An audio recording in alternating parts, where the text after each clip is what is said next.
Good evening, everyone. I'd like to call this Board of Finance Budget Workshop number 1 to order for Thursday, March 9th, 2023. We have 3 items on the agenda. Before I go into the agenda items formally, I would like to take a real quick moment to provide an introduction to tonight's proceedings and structure.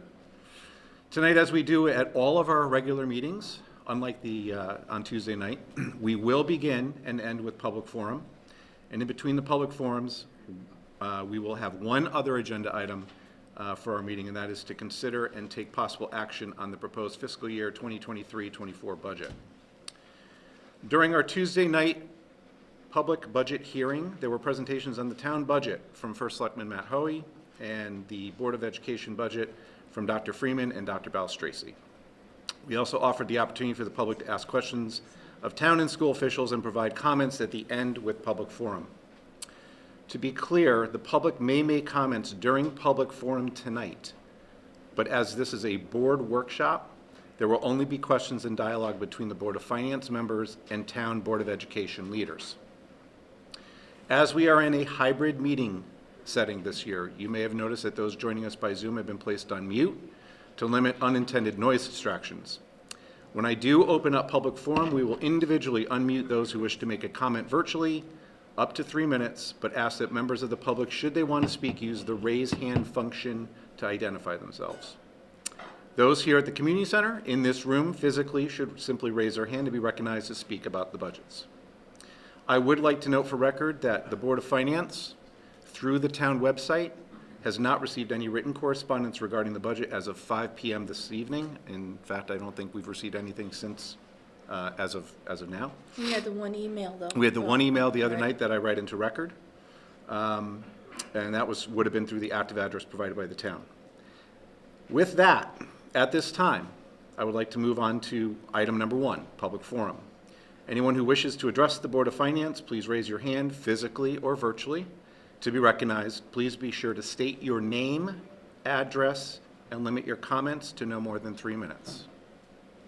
Mr. Chair, might Yes. be advisable if they come and speak to the microphone. Our videographer has just indicated the same. So we'd like anybody who's here, come on up and just have a seat with us.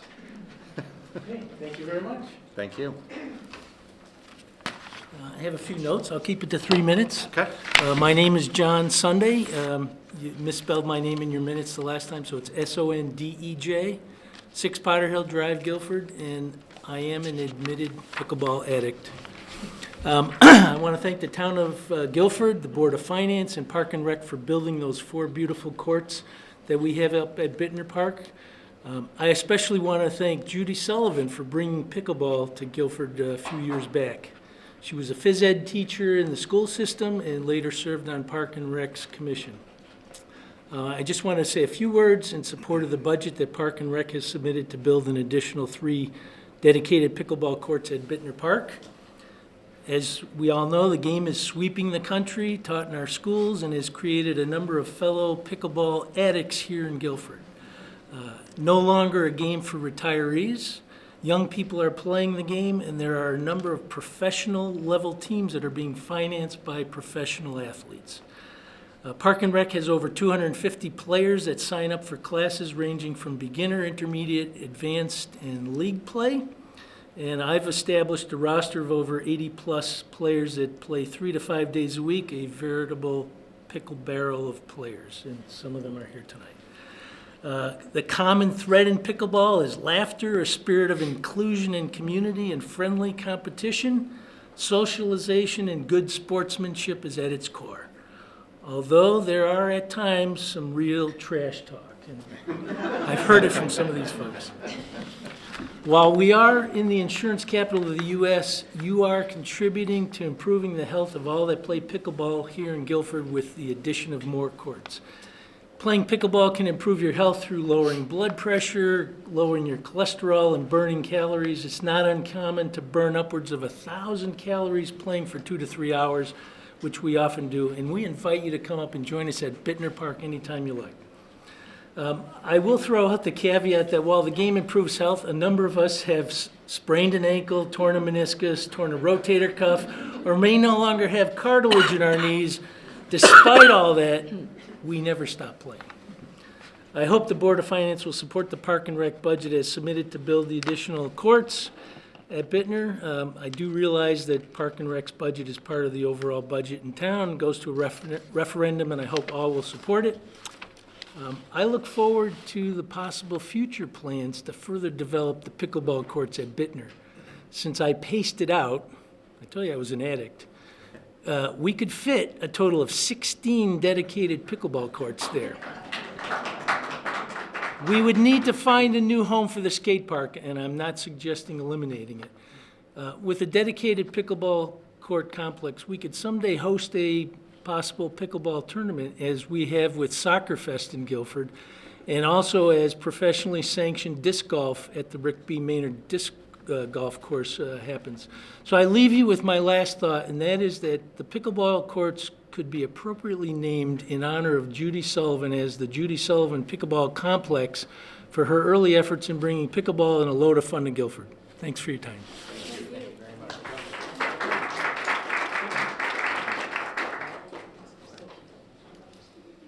Anyone else wishing to address the Board of Finance, public forum?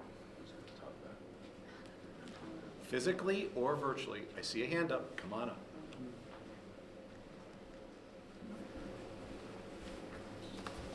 Hello.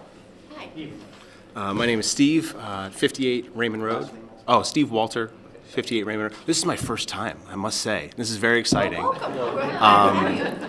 first-timer. We'll be nice to you. Yeah, and so Steve Walter, 58 Raymond Road, Guilford. And part of what brings me out here is I am also a pickleball addict. And while I don't have as many thought-out words as John just had, which was excellent, I do just want to share that I am also in support of hoping that Parks and Rec will have some funding to help fuel and continue to drive the passion that we all have of playing the sport. And for me personally, one of the greatest things that I've experienced moving to Guilford 2 years ago was this pickleball community joining this. John, George, specifically calling them out, were very welcoming of me, and my father, who's 76 years old, still gets out there and plays. And I get to play with him every single weekend. And for me, that's incredible. I genuinely cherish that time. And now I'm introducing it to my girls, 4 and 6. So they know that Babo and I play pickleball, so it's awesome. So I just wanted to say thank you for your consideration, and that the community here, just amongst Guilford as an incredible town, pickleball specifically, has been extremely welcoming for me. So Thank you very much. thank you all.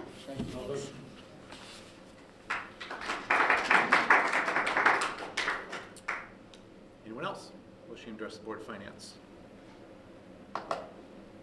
It's interesting this year going back and forth, looking up, down. Yeah, I know. Karen, got this? Any hands virtually? Everyone's shy. Okay, that's fine. What's that? It's okay. You could come up. You can come up. That's fine.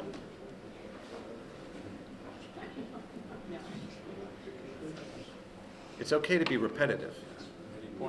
Ask the Board of Education. No, I didn't mean, I meant the public at the Board of Education supporting something. A lot of people came out publicly Yeah. for certain things, and they were repetitive. Oh. Boy, they took that the wrong way.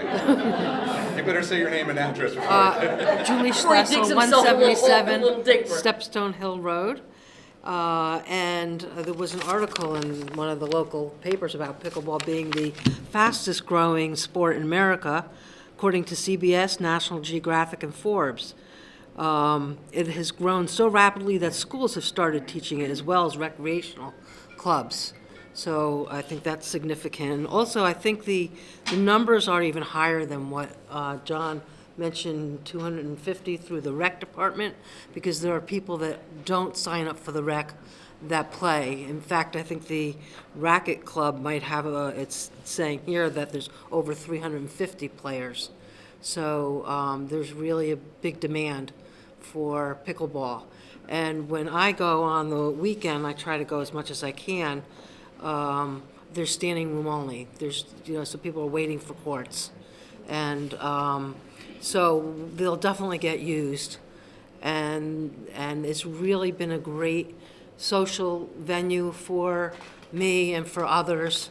Whereas, a lot of things you think of, teens and stuff, but this is all ages, but there is a group of seniors that regularly play. And I could no longer play tennis because I have a problem with my knee, so the pickleball has been like a lifesaver for me. And I've been living in Guilford since 2008 and was resistant at first to leave tennis to play pickleball. So I'm like, what is that? But it has been really super, and the rec program has been instrumental in getting me started. And Stephanie, under Stephanie's instruction. So I don't know if you have any questions for me or for anyone. There's quite a few people here. The other night when we showed up, there were even more people. Unfortunately, we had our communication problem about what the format was of the meeting the other night. So I think that's about it. And I just want to be clear, you're in support of pickleball. yes, I'm in support of pickleball, 100%. We fact, we appreciate you all coming back out. I know many of you were here the other night, and then I had to kind of break a bit of the bad news that public forum wasn't until the end of what was a very long meeting, so thank you for coming back. Thank you. And instead of doing it again, I would rather, I know that there was some, what is it called, rec money or whatever, that money that came in from, it was COVID money or something that might be, yeah, that's the money that might be available for, also to be used for pickleball. And there is more room than, room for 3 courts there. There's room for more. So it would be great to see it so that we don't have to go through this again. And we can just expand the programming and the community. One of your pickleball friends pasted out, I hear. Yes. Yeah, he's a very good spokesperson. Thank you. Thank you. Thank you very much. Anyone else? Last call. Okay. Moving on to item number 2. I'm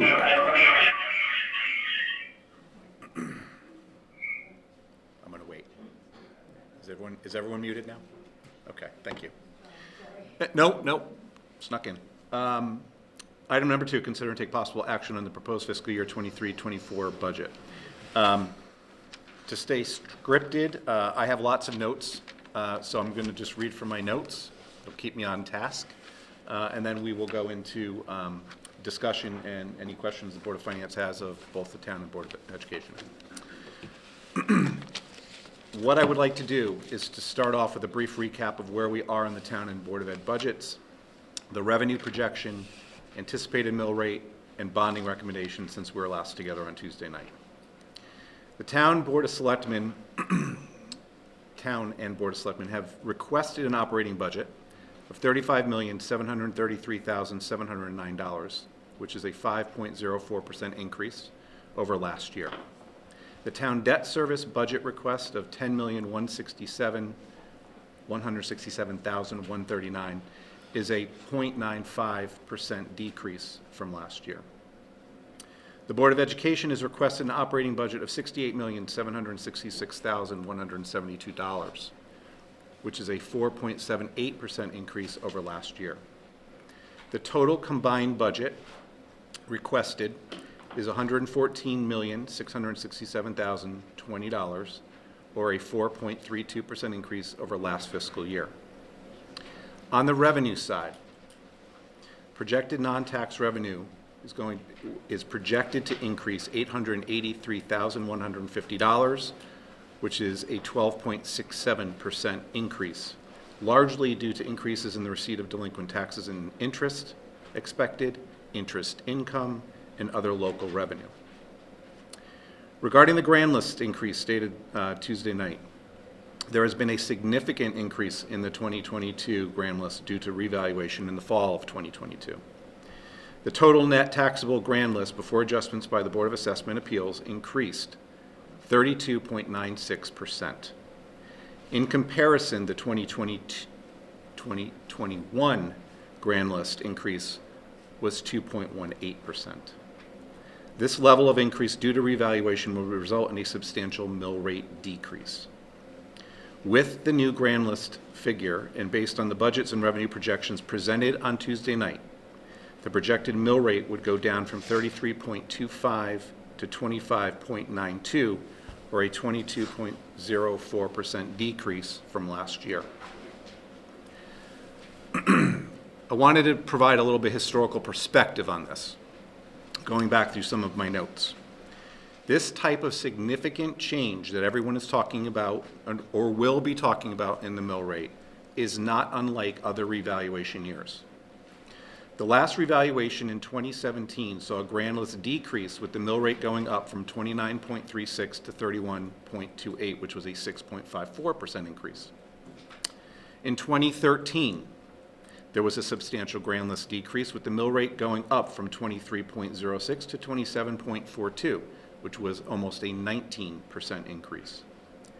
Inversely to those decreases, however, in 2007, just before the Great Recession, there was a substantial increase to the grand list with the mill rate going down from 24.30 to 19.19, which was a just nearly a 21% decrease.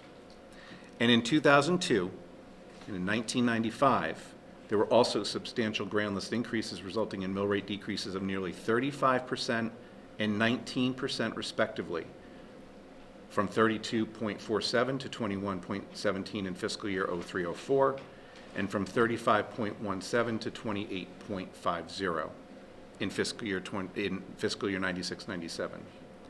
The only reason I'm bringing those numbers up is simply because it was a revaluation year. It skews all of the numbers, and you'll hear that maybe quite a bit tonight.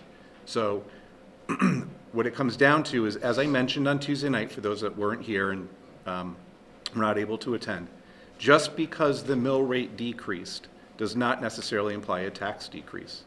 With a grand list increase of 33%, there is a more than likely chance that your assessed property value, due to revaluation, increased as well. To determine the impact that these budgets and the new mill rate will have on your property tax, the most straightforward method of comparison is to first calculate your current tax by taking your former assessed property value, based on the 2017 reval, and multiplying it times 0.03325. Then calculate your fiscal 23-24 tax by taking your new October 1st, 2022 assessed property value and multiply that by 0.02592. That's as it stands right now, as presented on Tuesday night, and that could change. We also heard about capital bond authorization requests, and we will be voting on those authorizations this evening as well. The Board of Education is requesting an amount of $1,331,260 for 4 items which we discussed on Tuesday night. On the town side, the capital bond authorization request is a 2-year request, which has been the case for over a decade, of $5,987,668 for 7 items, which we also talked about on Tuesday night. The bulk of that is a $3.2 million complete upgrade and replacement of the critical public safety communications infrastructure due to end-of-service life of a 10-year-old system that is utilized by the police department, fire department, public works, and park and rec departments. And as we all know, the backup documents to everything I have just summarized may be found on our board pack tablets, as well as in the responses to questions posed by members of this board, and much of the information is also online at the Board of Ed and the town websites. With that recap, I'd like to first begin with questions that we have regarding the Board of Education budget and the capital bonding requests, and direct them to Superintendent Dr. Paul Freeman and Chairwoman Dr. Katie Vallis-Tracy for their response. What I'd like to do is, if we can, go around and kind of round robin the questions, so we all take turns doing it. So whoever would like to start, I'll begin. now's the time. I think it would be best if if you're up here for the taping, I think everyone virtually can hear you, but for the tape. Thank you. Good evening. At the hearing the other night, you talked about 75 Church Street and the transition program. And while this board is well aware of the obligation to educate children until their 22nd birthday, I wanted to ask if you would explain to the public that requirement, because I don't think the taxpayer realize it, that for most children, education ends when they graduate high school at 17 or 18 years old. I don't think that they are aware of the other obligations, so I wondered if you would speak to that. Yeah, you're exactly right. So our obligation as a community is to educate our children until they receive a completed high school diploma or until the age of 22.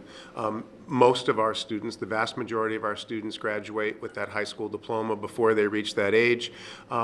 Primarily the students who continue in our school system and continue to receive services through the age of 22 are receiving what we refer to as transitional services. We're helping prepare those individuals to move into a vocational setting so that they're job ready, or we're working with personal living skills. And so the requirement used to be 21.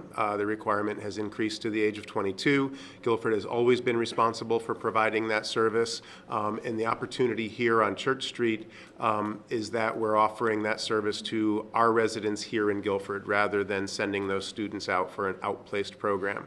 We also partner with a similar program, and we provide services to students similarly in a collaborative program that we entered into years ago with Madison and Clinton, and that's offered in a location on Route 1 in Clinton.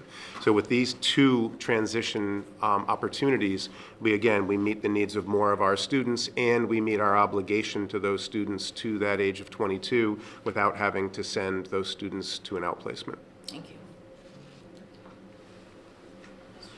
Sure. Yep. Tuesday evening, I think we touched a little bit on this, Dr. Balistrisi. There was a question around whether or not we needed certain positions in the school system regarding, it really had to do with student needs, mental health, and what the teacher's role was versus what other professionals in the school were. So I was wondering if you could, for the public, because we've obviously heard the need, but could elaborate more on the student needs specifically and why those positions are critical. Yeah, so we have always have provided services to our students to meet their social emotional needs. That can range from children who have some serious mental health needs and or are identified as needing special services in the school system, and we certainly have individuals on our staff targeted for those needs. Likewise, we serve 3,000 plus students, and it is incumbent upon us to not only serve them academically, but seeing that they spend a good 6.5 to 7 hours a day, 180 days out of the year in our buildings and with our staff, that we make sure we have people and services available if needs come up. Before the pandemic, we, in the context of considering a change in school start times, had a committee who came together to look at that issue.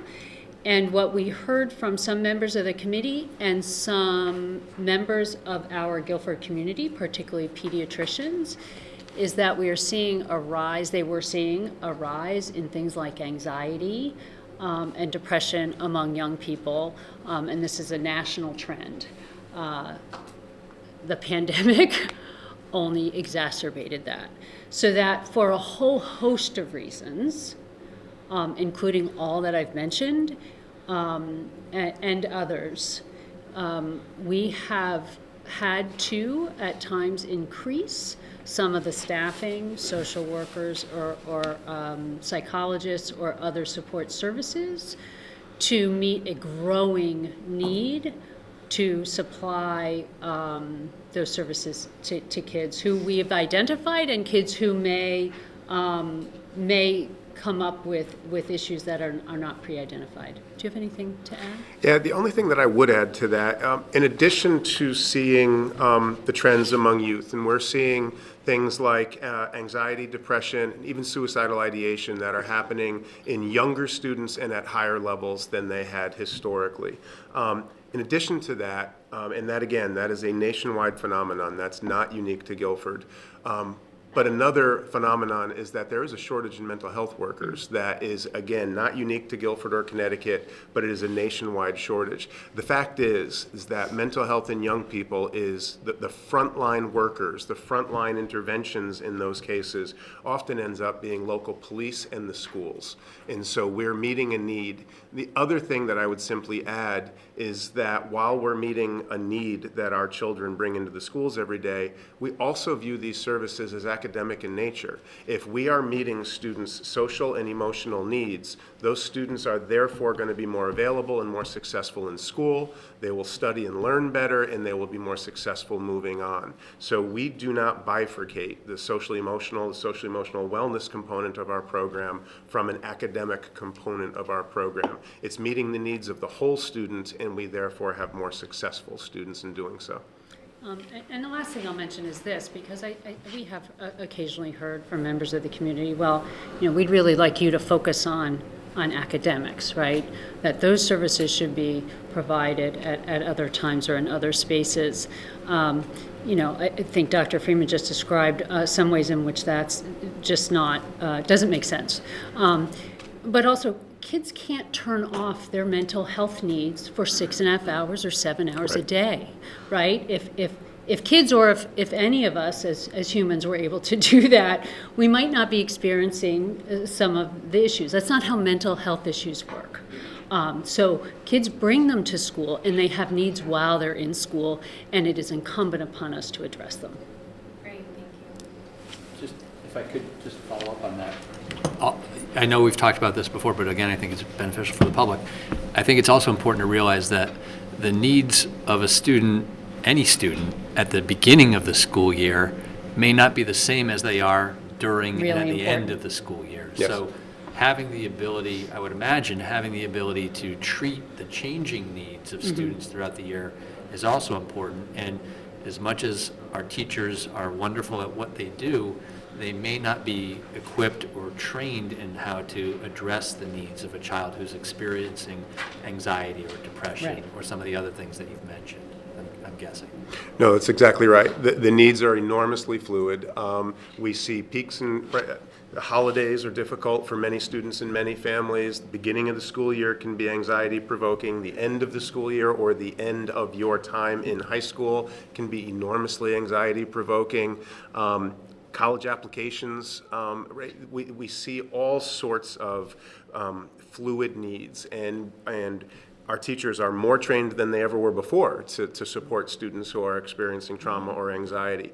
But we also have school counselors, school social workers, and school psychologists at all of our levels to support those teachers as they support the students and to provide direct service themselves, both to the students and at times, particularly our school social workers, they also help to coordinate care for that child with the family and with other community organizations or providers.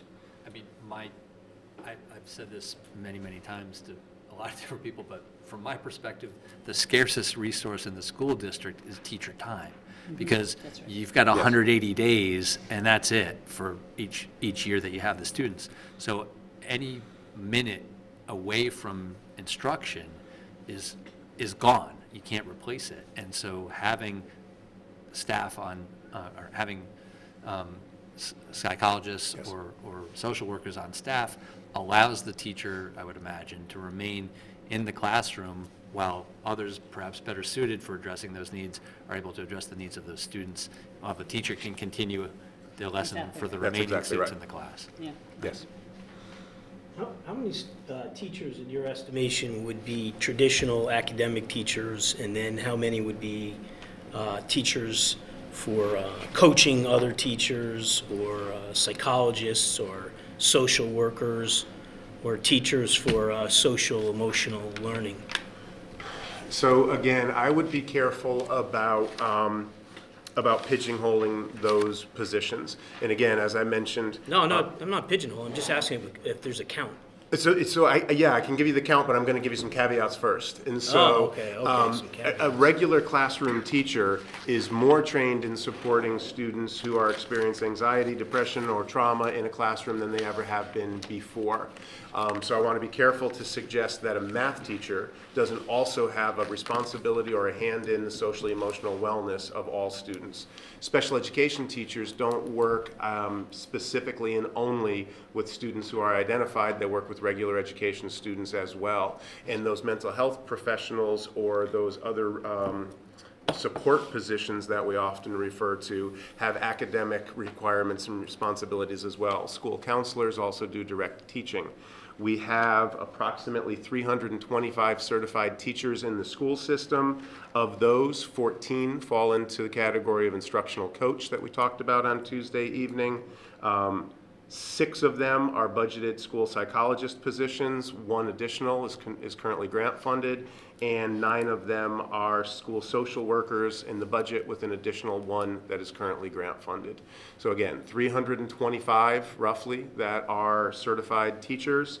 Of those certified, 10 are social workers, 7 are psychologists, and 14 would be instructional coaches. So about 10%. What percentage would you say is at the school as administrators as opposed to academic teachers? We have 20 or 21 certified administrators for the school system. And how much of the budget would you estimate goes to administration? I haven't broken that out. I'd have to run the numbers, John. Okay, I did some back of the envelope calculations. I don't know if they're right, but I came up with about 12.5%, almost $9 million. I would check that. That doesn't sound Fair accurate to me. enough. Fair Yeah, enough. that doesn't seem That doesn't accurate. sound But accurate. again, I'd also. We could figure it out, I'm sure. I would again tell you that comparably, when you look at administrative staffing in Guilford schools compared to other DERG A and B school districts, we are not heavily administered. We're actually low when you compare that. And again, I still rue the day that the state stopped calculating that figure, because that was a useful figure for us to see. Question regarding enrollment. Yep. We talked about it a little bit. It was an interesting slide that you had. In fact, it grabbed my attention. There's no secret that it's been dropping, the enrollment. But when you start looking from 2020, it starts to go up in the total. And what's interesting, it goes 3079, 3109, 3116. This is all, 3,116. Then it drops. The projection is it drops by 57 students next year. However, when you look at where the drop is for next year, it's all high, it's like 3/4 of it, if not more, is the high school level, 9-12. But when you look at the enrollment figures, and I guess this is more of a confirmation than, or more of a clarification, that the younger years in the enrollment projections and in the demographics are stating that it's been staying flat, even though the enrollment projections are showing downward trends in the next 2 or 3 years. And then the elementary school population is already starting its ramp up. Correct. So even though there's almost like this, although the enrollment's coming down, you've got a whole bunch of younger children coming up through the system that are going to pop that in the next 10 years. Yeah, again, I'd encourage everybody to go to our website and take a look at the new 10-year demographic study that we've provided. The decline is stabilizing. It will begin to slowly grow over the next 5 years, and then it will grow more quickly in years 5 through 10 out from there. We appear to be at the lowest mark that we will reach, and this is a result of a significantly large senior class that will be graduating out. Right. And I'm not trying to, don't get me wrong, I'm not trying to compare budget percentages and costs necessarily to enrollment.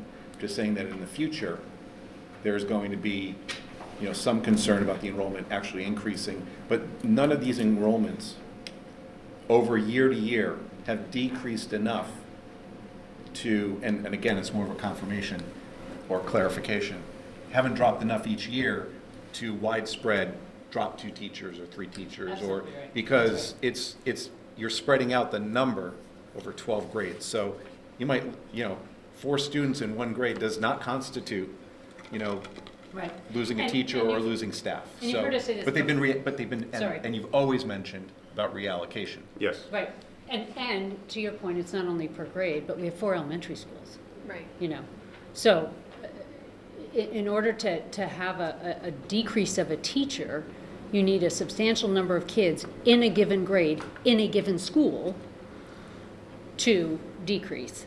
We just don't see that on any kind of regular basis. And I think, going back 10 years, a new high school and a pre-K program, full day. Full day kindergarten, K. Yep. stated, full-day kindergarten, I think really did make a difference in that. So, that's it on enrollment, I just want to bring that up. Well, and additionally, we've spoken about this a lot at this table, is also the building out of a special education program that now reaches from pre-K through that 22nd year.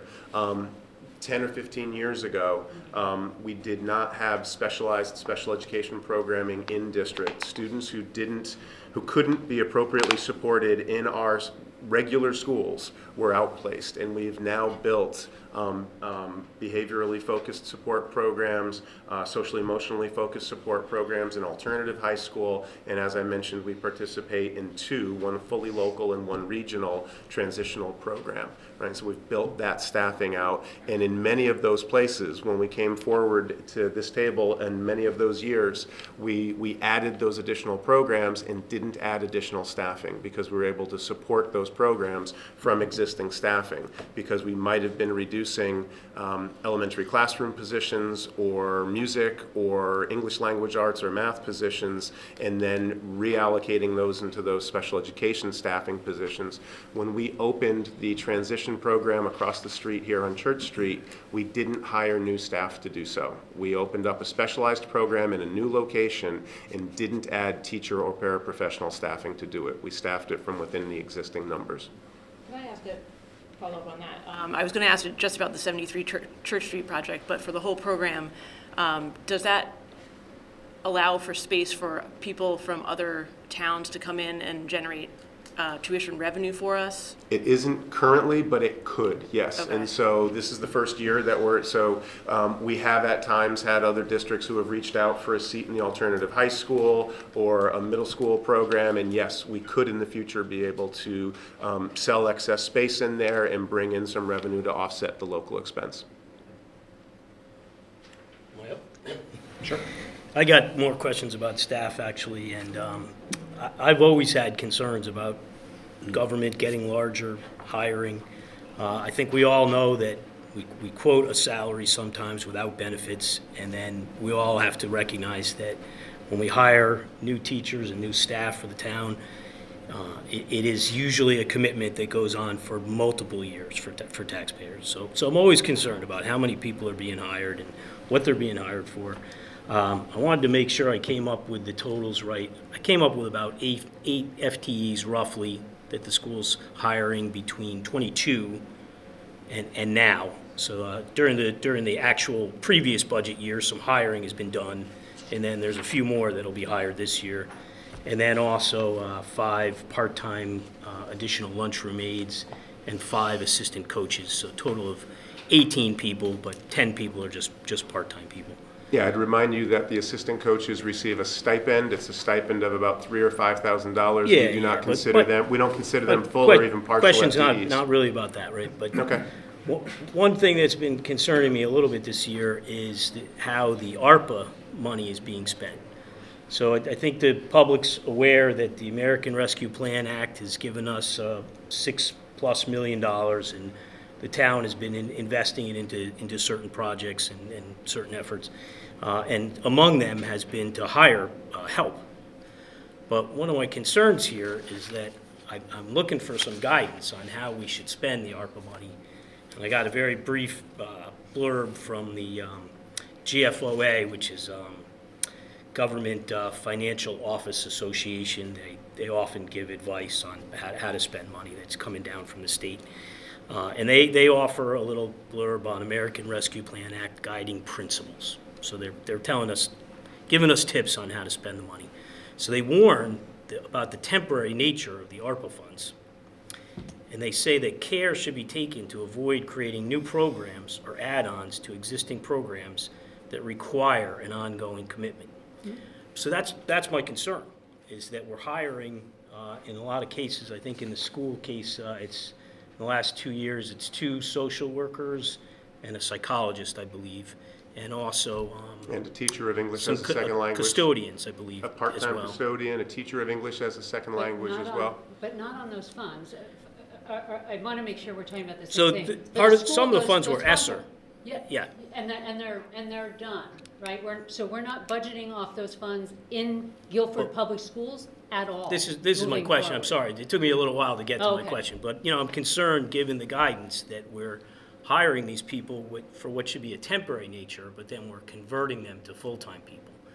So- And that's why I've been questioning, how many people are we actually converting? So I believe it's 4 total since '22, and including this budget cycle? Yes, we hired a very small number of people with the ESSER funds that we received. We made very clear in the very first year that we did put any of those dollars towards positions, that when those dollars sunsetted, we would need to make a decision about whether we ended those positions and let them leave, or whether we recognized that there was a continuing value and would therefore need to bring them into the base budget. So I absolutely agree with you. I would just characterize it differently and say that of all the dollars that we received, we were very careful, very cautious, and very intentional about what, for instance, we did not use ESSER dollars to reduce class sizes. In many school districts across the country, one of the moves was to say, with the weight of the pandemic and with the extra responsibilities being placed on teachers, we're going to use ESSER dollars to make class sizes smaller, which is a smart thing to do for the people, for the. I think you're missing my point, though. My point is that the guidance is not to get entangled into something that's a long-term commitment. The guidance was So to be. it seems like we hired them temporarily, but The guidance was but to now, Say not to do it. The guidance was to be cautious, careful, and intentional about it, and I would say that we That's what we were. did. And I would, the only thing I would disagree with you is that I would portray 4 or 5 positions as very few, and you would portray it as a lot. so those 4 positions or so, those will be about, what, $500,000 each year going forward for Guilford taxpayers, right? No, 4 positions, if you budget them at entry level, it would be about $250,000. $250,000? Mm-hmm. So I'm just looking for the social worker, is it 56,959, or that's the salary, right? And then there's benefits as There well. are benefits associated with all of our employees. Okay, yeah, correct. I was thinking maybe it would go in excess of 100,000 per. Yeah. We per did person. put some of the monies towards positions, and we have come forward in last year's budget request and this one to say to the town and to you that we think those positions are important and we need to step up and place them in. Now, I'll mention again, 2 of those positions that we're talking about, we anticipate continuing and grant funding. They are not in this year's budget request. We expect that when the ESSER funds sunset, we will be able to move them into a competitive mental health grant. Okay, and then 3 of them were for social and emotional learning, mental health, and then one of them was an English teacher for traditional. It was English as a academics? second language teacher, yes. Okay, thanks. On the off chance you don't get the grant, and you've indicated before that It is competitive, it's yes. competitive, but you have every confidence that the district will receive it. But in the off chance that you don't, what are you prepared to do? ESSER will take- Will you absorb it, or will you? ESSER will take us through part of next year, and then we will have to make that difficult evaluation. I think I mentioned Tuesday night, and I'm happy to say again, at this point, I don't see us being prepared to let that position go, and we will likely find a way to absorb them for the partial year next year, and they will become the basis of this conversation next year. They will likely be the first 2 positions that we're requesting next year. And it goes back to all of the answers that we gave to you about the importance of those positions. I guess I would just say too, Jonathan, to the ARPA funds, I mean, yes, they are temporary, but their purpose was to meet a need. And then it's up to towns and cities and organizations to then decide, once those funds are done, is the need there still or not, and make a decision. So yes, it's not permanent, Yeah. But the purpose of it was to meet significant needs in communities across the You know, country. I should So give this to you if you want to see. Yeah. They also We- give guidance on some of the purposes if you want to check it out. We could have been talking about budgeting those positions from the beginning. I mean, that Right. need was Yeah. there Right. regardless I of the guess that's ARPA my- funding, I guess so that's my point. it's Like, actually. regardless of how we got it funded, it was eventually still going to be a need. The reason why I have such an interest in, how many people are being hired is, one of the biggest questions I get from residents, and this is the most common question I'm getting, is over the last 10 years, enrollment has fallen by 25% in the schools, and they're wondering, why doesn't the staffing get reduced or the cost per student get reduced? I And- do want to be careful, Uh, because there's- not fallen 25% in Guilford. Oh, those were some That's- numbers I came up with. It was over 4,000, I believe, in 2013, our enrollment. I don't I don't think know. that we ever peaked over 4,000. I don't have the full I think we were demographic at about study. 36, and we're now. Yeah, at we about may All right, have well, been we can around check it out. 3,700, I believe, I was just the want to be peak. clear, because those We can kinds check of it things out, are but important for it's people to still, the understand. concern is there, that enrollment has been on decline for years, and are we getting any savings? Are we actually reducing staff? So I get that question a lot. I don't know all the Can I answers. just ask you I mean, something, costs are Jonathan? going up. Does that look like 25%? I'll bring in the documents if you want to see them. I guess what I would say too, to my point earlier, was that even if we have less students, and I don't think it's as little as you were referencing, the needs of students are changing. So like when you and I went to school, like our needs were very different. Me and you have to disagree on that. I don't agree with Well, that I at mean, all. I'm sorry. think that our needs. Well, you're going to disagree with probably. I think the You're needs, the needs I mean, disagree. I don't know, doing the work that I do every day, I know that the needs of students are very different than they were when I was at least in All right. school, I'll say for me personally. So I think we have to address that, and to Dr. Freeman's point, police and school systems are bearing a lot of the brunt of those needs, regardless of whether they're prepared to do that or not. And I do think we are lucky to live in a community that can support many of those needs. And those students wouldn't necessarily have the ability to get those things, those services otherwise. And if they did, again, if it wasn't in the school system, we would be talking to the Board of Youth and- Selectmen about about Guilford Youth and Family Services Well, and the social police services, department. the police department. And Yeah. so Well- it doesn't go away, it's just the money's And in if a I may different place. remind, right, the reason that we shared that return on investment information with you is that I won't argue that the cost of public education is changing, but it's not uniquely changing in Guilford.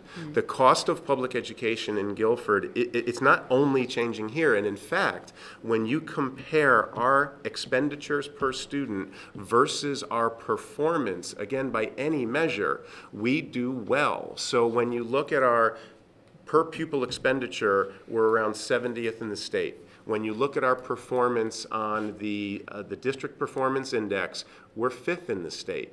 And so I agree that the needs of students are changing, that schools are responsible for things they had not been previously responsible for, and that we are making an investment. But when you look at the way that we're investing in Guilford compared to the rest of the state of Connecticut, we're investing at a reasonable rate. We haven't jumped up to being the most expensive district in the state. We're not in the top 10 most expensive districts in the state. We're not in the top 20. We're around the middle.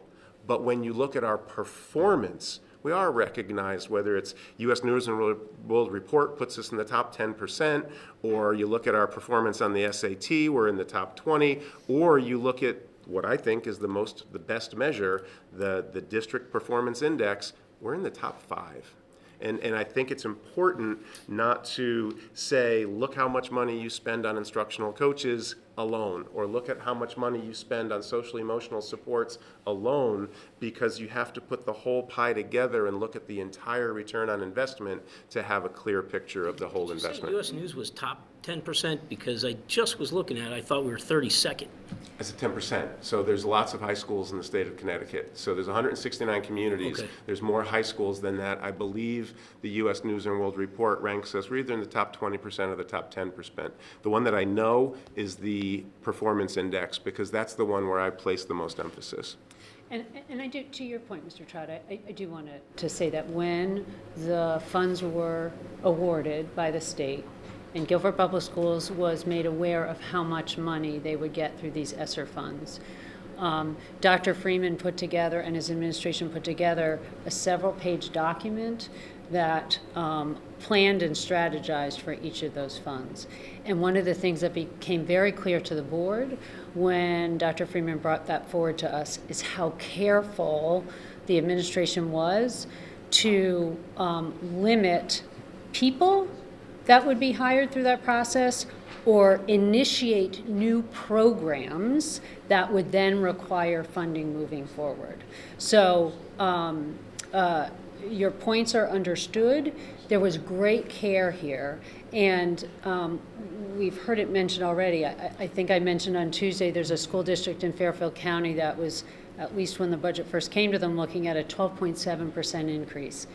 There are districts around the state that had 30 teachers funded on ESSER grants, for instance. I mean, what they're dealing with, kind of the cliff, and it's a word we've used for the past 2 or 3 years, the cliff, when these funds were going to end for some districts, because they had to do what they needed to do at that moment, is really challenging right now. We were really careful about that. Were those plans originally meant to be temporary? They were would plans fall for into funds this that kind were of guidance? temporary.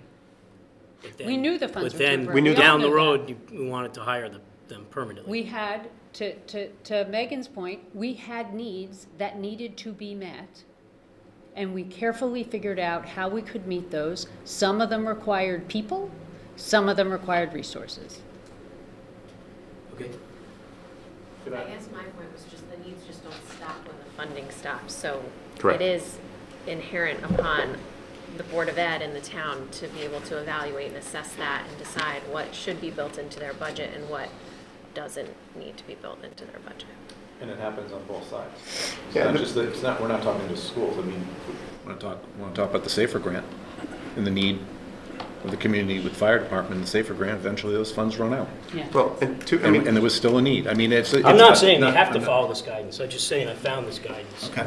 We bring it to their attention. But again, I would argue that we followed that guidance and followed it well. We limited and we were very intentional. The pandemic hit the school system in the middle of a budget year, right? The needs happened literally over a weekend. We used those dollars to ramp up, and then rather than having a cliff, we were able to soften those needs by bringing some in across 2 to now possibly 3 budget years. In my mind, that is limiting the expense, it's being thoughtful, and it's being intentional about the expense. We didn't have to come in and buy all of those positions in one budget year in a lump. The grant allowed us to soften the impact on the local Has taxpayer. anyone who's been on a grant been just let go and they were just temporary, or have they all been retained on grant or employed permanently? To date, the very limited number of positions that we built in have been maintained.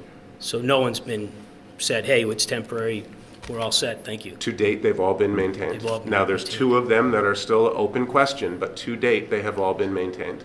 Okay, and those are the 2 that will continue on the grant? Should we Because the grant's a land, should we multi-year land grant. one of the competitive grants? There's 3 rounds. The first round was announced and we weren't on it, but we maintain reasonable confidence that we will land one of the next 2. Is another way to say this that you didn't make the hires simply because the money was there? Absolutely. You made the hires because you needed the positions, and the money was free money that came in that subsidized it. Okay. I guess that's what I've been trying to say. Right. Thank you. While But this guidance is important, though, because it's a one-time source of revenue. No one's disputing that. Okay. Yes, it is. I'm agreeing with you. I'm Right. saying we followed the guidance. I've heard that one so many times, you know, don't use a one-time source for a Okay, long changing term. the subject. So, Bob? Yeah, I've got, all right, so changing needs, changing needs, and this proves that budgets are living, breathing documents. And I missed this the other night, Dr. Yeah. Balistraci, when you said that new priorities that come up surrounding hockey and tennis, and in order to, you allocated funds that way, but then you removed funds from the standing budget that we'd come to see Right, up right. until that point. Right. But I didn't catch the part about where it came from. Oh, sure. So we, and it was a small amount, right? So we added, when the board was deliberating, we added 40,000 to the pension line, which was, Right. required to meet that expectation. And we added 4 athletic coaches in the amount of, I believe, $15,500. Yep. And the money that was taken out of the budget to counter those additions, we took $35,000 in retirement savings, which we hadn't identified. We took $8,000 from transportation. We took $9,500 from telephone internet, and we took $3,000 from an abatement line. Does that answer your question? It does, thank you. I recognize that's kind of an odd arrangement of lines, but what we did was we asked Dr. Freeman and the administration to go back and tell us where there could be some movement. It's a great big number you begin with, yeah, so I'm sure there's loads going on. While I'm here, I've got a message from somebody who's watching from home who says they can't hear us unless we're speaking directly into the microphone. Oh, okay. Is anybody else well, finding that? They're up there, so. Yeah, okay, At least good. for virtual. Okay. Not that, Michael can hear us fine, right? not, You're good? no, all right, great. Okay, good. Good. Thanks, Bob. Thank you. I'll follow up on the sports theme. I know that at one of the public forums, late in the game, cheer was brought up, and I haven't heard that mentioned in it. Did that get discussed and tabled, or where does that fall? You know, it got discussed. We what we're hoping is that so it came late in the game, right? Yeah. And it didn't give us time to assess. It didn't give the administration time to assess. Certainly, the way they usually do. We do have a floor of needing or requiring at least 10 athletes in a sport before we are investing Guilford Public Schools dollars in supporting a team.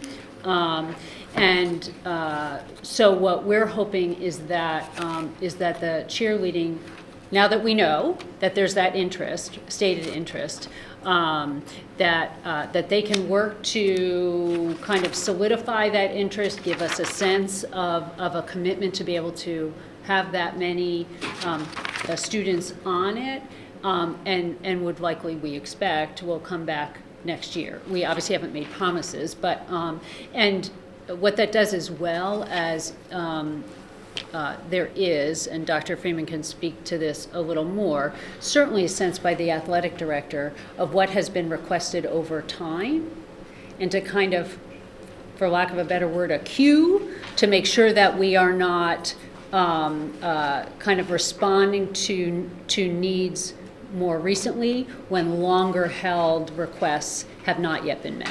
We've offered the folks who were sort of organizing that the opportunity to participate next year as an unfunded volunteer activity. And oftentimes when a new request comes up, we look for 1 or 2 years of committed activity. The dance club for years was an unfunded volunteer program that is just now broken into the budget. And so we've encouraged those interested in cheer to follow that on-ramp as a way of confirming the interest level before we begin putting funds towards it. Thank you. I just want to remind the board that we do have another budget to talk about. So I'm not trying to kick the Board of Education off the hot seat and get the first You know how much selectman I up like a there. microphone. We're happy to But I'm to just stay. reminding the board. Okay. With that, I have a question. Actually, it's probably a question that I don't know if you can answer, but I'm just wondering. I do want to mention publicly, the tuition line item. That in the past, for many years, has been a point of, not contention, but a point of discussion. The Board of Education, the administration, have really brought it under control. And one of the things I was wondering is, we've seen this in Guilford, and how much is this, number one, possibly a model for other communities, and how does it compare to other districts that are dealing with it? Have they been able to rein in their costs as well, doing what we've done? Or, because it's pretty admirable what Guilford has done with their tuition, special education, and keeping it in-house, but how is that comparing with other districts? Are they also reining them in, or are they just, because at one point we kept on talking about the ramp. Right. And it was going, and we have now done that and smoothed it out. So I'm just wondering if you know any comparative data. Yeah, on that. I don't think that it was something new. There were other communities that for a long time, for years, had built local capacity and tended to keep I more remember of there the- were one or two that actually Guilford somewhat Yes. modeled. Right. Yes, We- right. we- I don't remember we tried which to ones they learn were, from. but- Yeah, so it wasn't new, but what Okay. had happened over time is that Guilford had, and it's just two different models, right? Do you go with a contract model where when the need comes up, you send those students out to an appropriate contractor, or do you work with your own employees and provide the service locally? For a long time, it had worked for Guilford to place the students out and not to invest in the local capacity. What was happening is that as special education identification rates are increasing everywhere, that model wasn't working for us. So as we were having more students who were being identified locally, and particularly students who were being identified on the autism spectrum, it became obvious that we needed to identify local. What we did is we looked at where our students were being outplaced, and initially we saw two areas. We were outplacing students in the youngest grades because we were seeing more students who were identified with social behavioral needs on the autism spectrum.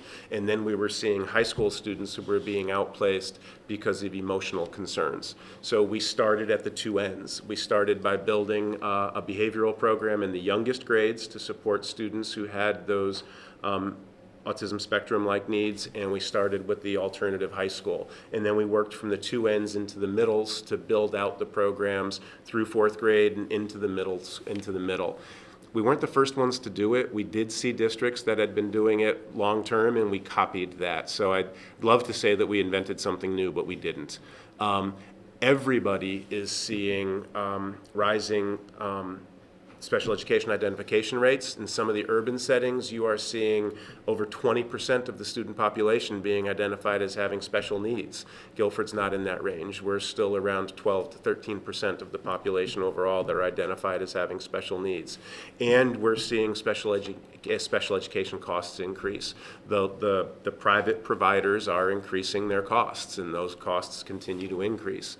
And then we're seeing more severe needs, right? We're seeing really concerning behaviors among students that sometimes requires significant levels of intervention, and that can become significantly expensive. There can be annual placements that can be measured in hundreds of thousands of dollars when they are really specific and intense needs. And everybody's seeing that increase. There's concern about it across the board. Can I ask a very dangerous question? You can ask. Because I think the public probably may want to know, who determines that? Who determines the need? And I think I know the answer to that, but who determines it? Is it just the school system? Is it the state? Is it federal? Who determines the need of those students that hit those target? Do you mean, and For- do you mean for- the services that? Yeah, they for the end up services getting? they need. So IDEA is the federal law. Go ahead. Go ahead. IDEA is the federal law that, Yep. that guides all special educational decisions. When a parent or the school feels that a child may have special educational needs, they enter into the IEP process, which is the individual educational planning process. There is a PPT team which is pulled together, which is the planning and placement team, and it is the planning and placement team who will determine the needs that the child may have and then the appropriate interventions. That team does include school personnel, sometimes mental health or medical professionals, the family, and any professionals like advocates or attorneys that the family wants to participate in that decision. And those decisions are made blind to the costs. The decisions are simply made, what does the student need and how will that need be met? And after that decision is made, the school district, and through the school district, the community is required to meet that need regardless of the cost. Thank you. And that I is. think it's important Yep. for that to be said. And we do that wholeheartedly, and we do that well for the children of Guilford. If I could just follow up, because I think that's a very important point, because the last statement that you made about the cost, because even though the gap between budget and actual cost has been narrowing over the years, that number is still very volatile. It is. And Some- so- it's- And so, it's- and so no amount of planning That's right. and no system that you can put in is going to provide a level of insurance. It will reduce maybe the risk of it, but there still may be students who are identified as having a need, and that could throw the expenses way out of line with what's been budgeted for the upcoming year. That's exactly, it is an exercise in projection, and there's no way to guarantee that we will get it right. And students who live in Guilford for years will develop needs as they go through a school year. It's very fluid. Or a family will move into Guilford, and as soon as they have a Guilford address, then we become responsible for those needs. There's very little way to predict. It is one of the most volatile lines in our budget. Right, but I think that's important for the folks listening to understand that it's great that the progress that has been made to narrow the volatility, but it remains, even with those efforts, an incredibly volatile line. That's exactly But right. Ms. Trudeau knows, because I ask her very, very frequently. That's exactly right. I have one more question. During the course of our conversations, both when we had the joint meeting and also with the Board of Selectmen, we talked about the problems of retaining teachers in the shortage fields. You had a nursing supervisor that you went, I think, well over a year and a half without being able to fill. My question, one thing I don't recall talking about was, does the school system utilize the DSAP permitting process that the state offers in the shortage fields? Have you considered that, or has the board considered that? Are they even available? Yes, we have at times taken advantage of the DSAP process, and the DSAP is a durational shortage aerial provisional certification. And so at times. Another acronym. Yeah. We're really bad at that. I'm surprised that I actually remembered that one. When you cannot find an appropriately certified teacher for a position, there is a limited number of situations in which the state might, so for instance, you've got a student who's really close to graduation and they're just waiting for a final course or for the certification test. At times you will get a temporary durational permit extended. We've done all kinds of creative things, and we are working very much through professional organizations in Hartford to try to create more latitude. It's a bit of a catch-22 though, right? There's part of me who would like to see certification requirements really lowered so that it's easier to get people into the positions. And there's part of me that really worries about the idea of lowering our standards and deprofessionalizing teaching to a degree that now you're bringing anybody in, because that creates its own problems. Yeah, and so, I agree. yes, we do. We take advantage of those opportunities whenever we I can. know, because we talked about the shortages in world languages and the issues at the high school with French French teacher, and right. Yeah. So I didn't recall whether we had talked about the DSAP, utilizing that. We have, and it's, Mr. Bowden works really closely with the certification office, and when we have a good candidate, we go to bat and fight for those durational certifications, and we've used them on occasion. Successfully in some occasions, really successfully in a few. I'm good. All right, am I up? Yep. All right, so I'm always worried too about the increases.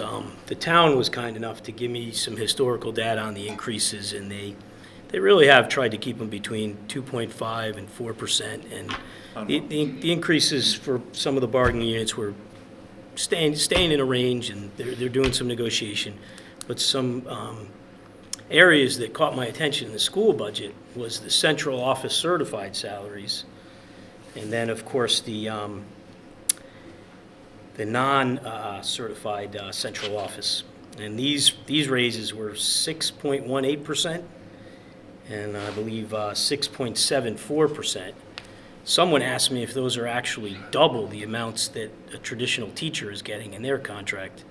Can you tell me how those break out for those areas and how there's a decision made to come up with these 6% increases? Yeah, I'm happy to, and I'll apologize for putting one person on the spot for this one. The central office certified line changes significantly in large part because of two specific components. One was an increase that I received last year in my salary, and then secondly was a one-time correction that was made to the salary of our business manager. Our business manager was not being paid the market rate, and for years had not been paid the market rate. I began to worry that we were going to lose Mrs. Trudeau. We made a one-time significant adjustment to her salary, and that threw off the percentage. Central office certified only covers 4 positions, and when you make a significant adjustment to one position, it throws the percentage off significantly. Central office non-certified has to do with a few key clerical positions where we had significant turnover. We had longtime employees who retired out of those positions. We also weren't paying market rate, and to hire people in that we didn't feel we were going to lose, it was a retention strategy. We needed to increase those salaries as well. And so I appreciate the question, because I think we're going to continue to see that as the market is now an employee market. You mentioned the nurse coordinator position. We actually landed candidates and offered contracts to candidates on more than one occasion who then took our offer to the position they were currently sitting in and used it to leverage a raise with their current employer, and then walked away, and we needed to go back out and look again. So in both of those, that's a retention strategy, and I think that may be a harbinger of things to come in the future. You know, I'm actually glad to hear this. I apologize for that redundancy. No, I'm actually glad to hear some of the reasoning behind it, because I can't see those details in the reporting that I was getting, and that led to a lot of questions I was making this budget season. I appreciate the question. I'm very familiar with Ms. Trudeau's work, and it's excellent, and this is probably a long time coming. But I am still a little concerned about the increases outside of the adjustment that was made for Ms. Trudeau, and how that compares to the teachers' increases.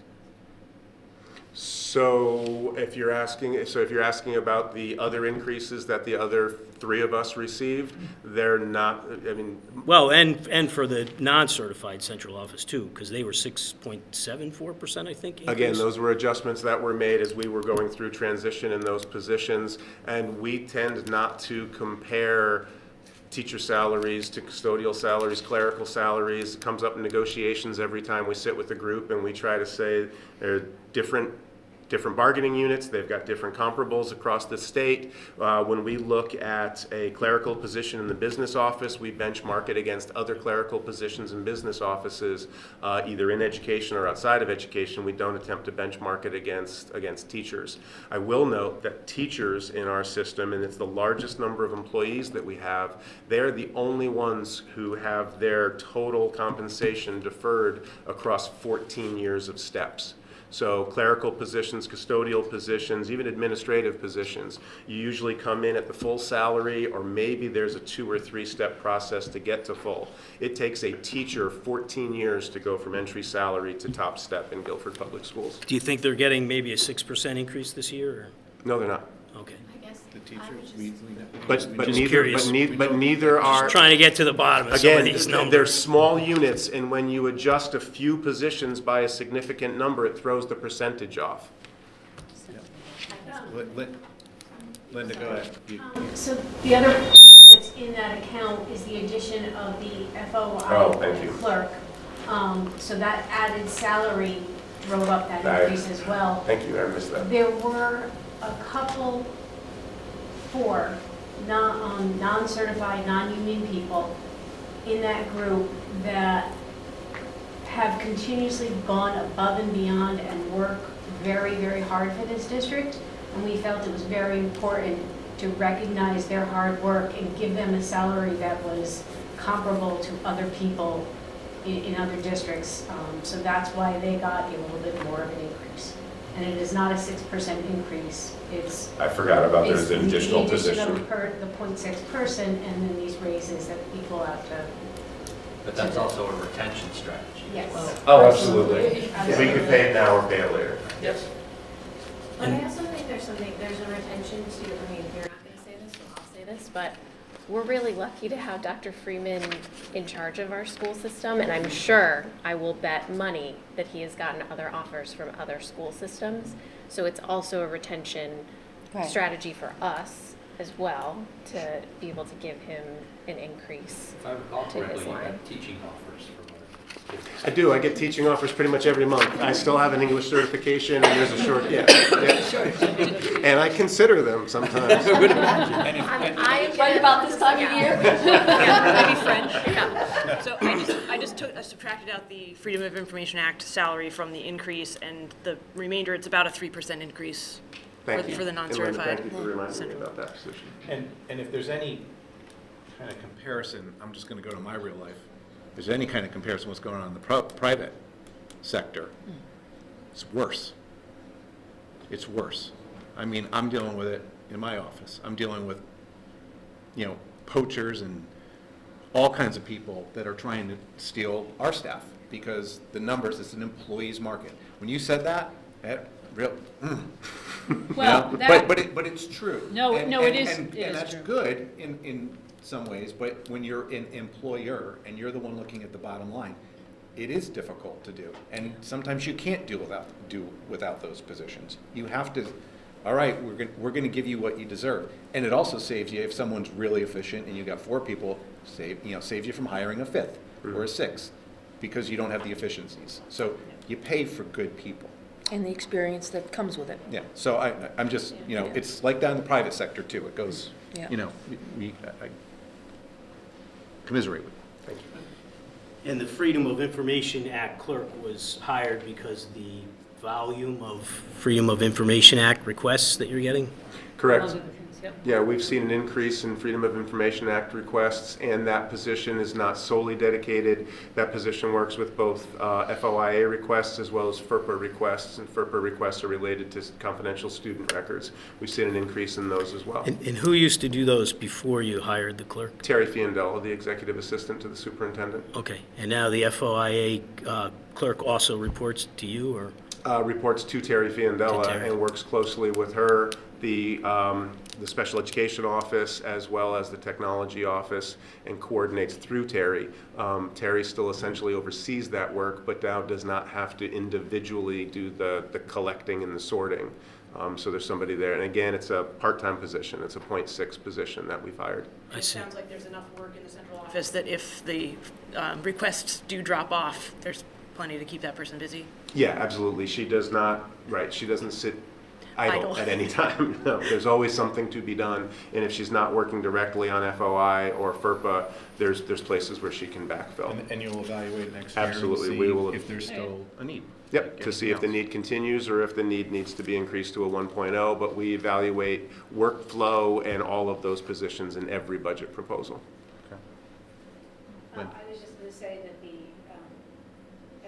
FOI clerk hasn't come up yet, but it is talked about coming up to my office because I've been short-staffed for now going on 3 months. And so having her come up and help out in my office with some things that we're kind of behind on because I've been short-staffed. So there's plenty of work for her.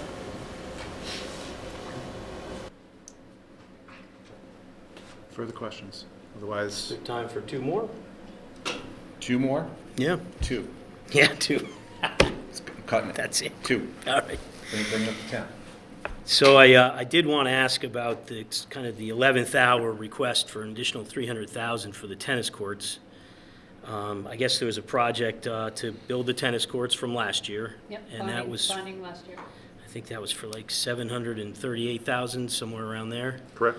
And now we need $300,000 more, about 42% more to complete the tennis courts because of just costs going up for the project. Supply chain and increased costs. Yeah, so Sorry, I didn't mean to cut you off. when the bond was initially approved, we were unable to complete the work last summer because of supply chain interruptions. We needed to delay. Mr. Gurnham has been watching other similar projects go out to bid, including one in Madison, and we know what their bids were. We know, so we know Any like we're short. insurance or contingency on the original project? Sure, but not to that But extent. not to that extent? Yeah. Okay. Yeah, you don't put a contingency that large. Okay. So the other question is really similar. It's for the other bonding I was project. going to say, speak to anybody in the design or construction industry, and $300,000 is right about in line what's happened with escalation. Yeah. It's Yeah, stopping. it was a little it's shocking. stopping 42% projects. increase. Yeah, oh, Yes. yeah. And, we don't have to approve it, and We would likely not be able to. And then do we the- wouldn't do the tennis Yes, courts. And then we- exactly right. Right. All right, and then you've got Yep. an issue for all those students that play tennis. And it'll cost more the next time we try to fix it. Correct. Yeah, It'll just keep it going probably up. will go up again. It'll just keep going up. Absolutely. Now, there's another bonding project I wanted to talk about, and this is the 595 New England Road, $309,000 for fixtures and furnishing. Correct. And then this is for, I believe, 24 offices is what I've been told. So it's a cost of about $12,878 per office. And then just a little history too. Just last year, we asked the taxpayers in another bonding request for $993,888 to do renovations at 595 New England Road. So it's bringing the the. building. Correct. Yeah, to the building, right, Yep. to make the office space. And Yep. so this is bringing up the cost of the project from around $1 million to $1.3 million. That's right. And I'll just remind the board and the community that's watching, this is, this building, which is on the high school campus, was what those of us remember as the old science wing, is going to allow us to move administrative staff in several locations in Guilford to one place, and is going to give the town back the Lathrop House on 55 Park Street. So Yep. there is a prime piece of property that is going to be returned to the town when we are able to move our administrative staff into this building. It has been 8 years since the high school's been complete. So even further than that, The new high school, yeah. it's all a blur right now when I think back on it. But I think it's, one of the 7 things that or just 8. a recollection is that science wing building was a requirement to stay in the project to get the reimbursement amount that we got. We saved approximately $600,000 by holding on to that piece of Yep. property rather than That was demolishing a that piece critical of property. save on that high school Yep. project to be able to gain that reimbursement. So we could have used it for anything, but you couldn't use it for town use. I believe it was restricted. It had to be Board of Education or school. No, it was the opposite. Opposite. It could be, Well- it could be used for town use, it could not be part of the instructional program at the high Instructional school. program, okay. I knew that there were restrictions on that. And the Board of Education's not gonna just use it for, storage or something. It's gonna be a consolidation of the three was on offices. Park and Rec. And that's been the plan. Correct. That's been the It's plan been the for plan all along. all No, along, that's right. 8 years. Yeah. Is it all right, though? I mean, I didn't quite get to the question. I was trying to just explain a little bit what's going on with this project.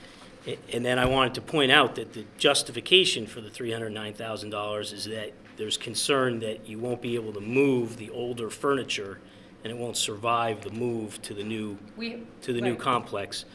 So I guess I wanted to ask, is there any contingency in the bonding to renovate for the building that might be able to cover furniture that doesn't survive the trip over to the new science wing? I'm not Maybe sure save that bond us. can be used for that.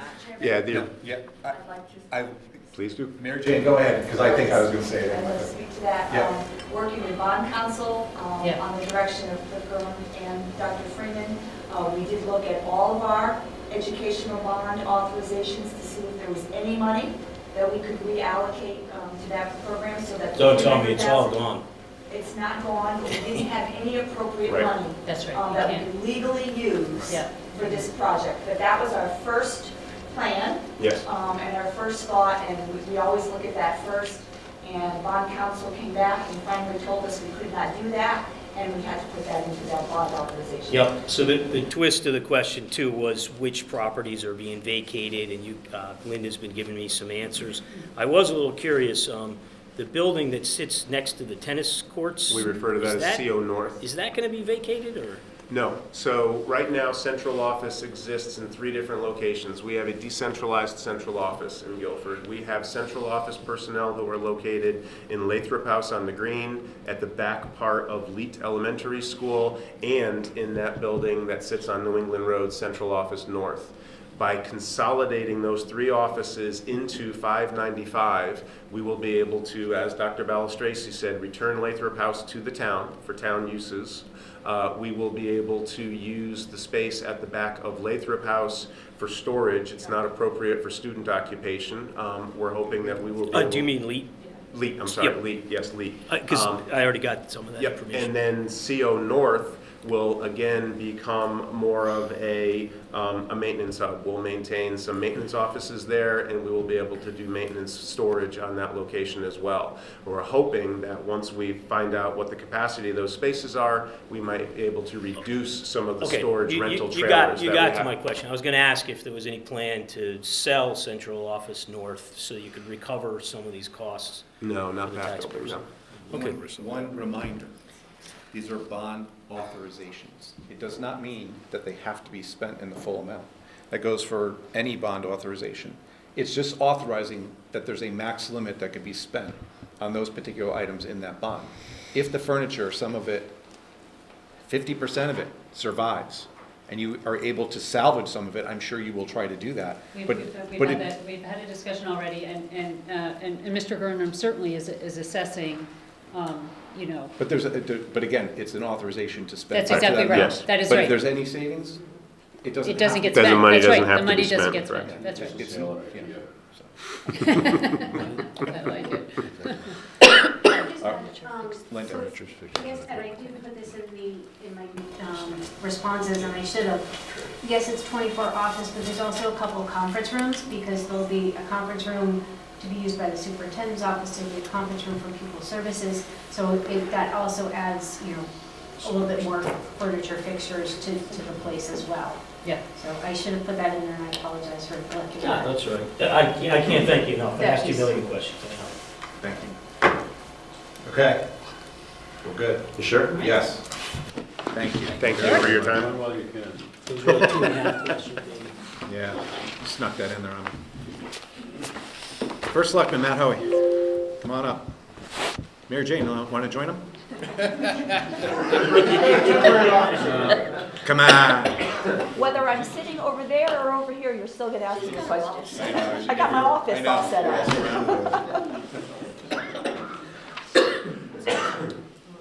Yes, yes, no, maybe, that's the answer to the question. Okay, great, thanks. Oh, you just checked off 3.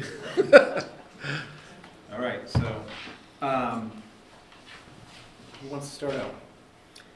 You can always count on me. I know I can count on you. Let's have someone else start. Veronica, did you? Yeah, Oh, I'll start. actually, you started last. I did, yeah. Amy. Amy started. Go ahead. Since we were talking about bonding and all that, you mentioned for the communications piece of the town bonding request that there's a grant that you're hoping to apply for. Would that cover the full amount, or what amount would We're that? gonna apply for the Could, full amount, yeah. and it very well could. This is, as I mentioned the other night, congressionally directed spending, AKA earmarks or pork, as it used to be referred to in federal legislation. We're at, I think Mike Shove is still there, and Charlie here. Our team over at the fire department is diligently working on that application. Short time frame, it has to be submitted by the 19th of March. We won't know prior to the budget referendum whether or not we get it. I think the decision window, I think, is July, but it also is dependent upon the federal budget being allocated. So there is hope. There's good hope. This is the 3rd year of congressionally directed spending. We have not had a significant bite of the apple on those plans. This one is the most appropriate for us because it is shovel-ready. We already have equipment list, we have labor figures, so this is a ready-made application, which I'm grateful that the fire department is working as diligently as they are to meet a very short timeline. And I know you said with bonds, the money's not spent unless we need it, but it's also not bonded unless we need it. Right, so we could approve this and not. Right, and the way we touch it. traditionally fund projects like that is we pay out of our cash on hand, our unassigned or unallocated fund balance. We reimburse ourselves once we issue the bonds, so we will clearly have the opportunity to reimburse ourselves through federal money if we are able to get that grant. And although it's not guaranteed, I just went through this last cycle, and it's like a 95 to 99%. I mean, if you submit it and you do it in the way in which it's supposed to be done, it's pretty likely that it can go through. Right. So, yeah. I was just going to add, Amy, that many of the bond authorizations that we put forward, specifically with the school side, there are a lot of grant opportunities. We've had a lot of security grants. So we authorized the full amount of the project, but we received grants to cover some of that. So then we're only bonding the difference. So in this case, we would authorize the full amount of the project. Should some or all of that money come through from the congressional fund, then it would just offset what we would have bonded. We would only bond whatever difference is needed. Thank you. And it's a perfect project for it, because it's one time. Absolutely. Immediate need. Yeah. There are several areas of qualification, and basically it's largely around the sectors of federal government.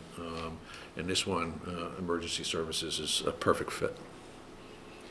The other night, you talked about the need for a WPCA clerk for the sewer avoidance program in Guilford. Yep. I wonder, for the benefit of the taxpayers, if you could expand on it. I mean, I think we're all familiar with it, but I don't think the general public is, on why it is critical for Guilford to have a sewer avoidance program. It is actually required by DEP. Back in the 1970s and 1980s, the shoreline communities were targeted by what was then DEP. There was one E missing in that. They added it later. And there were consent orders that were forced upon several communities, Old Saybrook being probably the most egregious one. They have a moratorium on converting summer cottages, non-winterized units into winterized ones.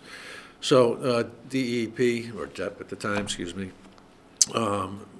made, in order to avoid orders to install sewers, communities had to develop sewer avoidance plans, which meant they were working to preserve and protect the environment through a variety of means.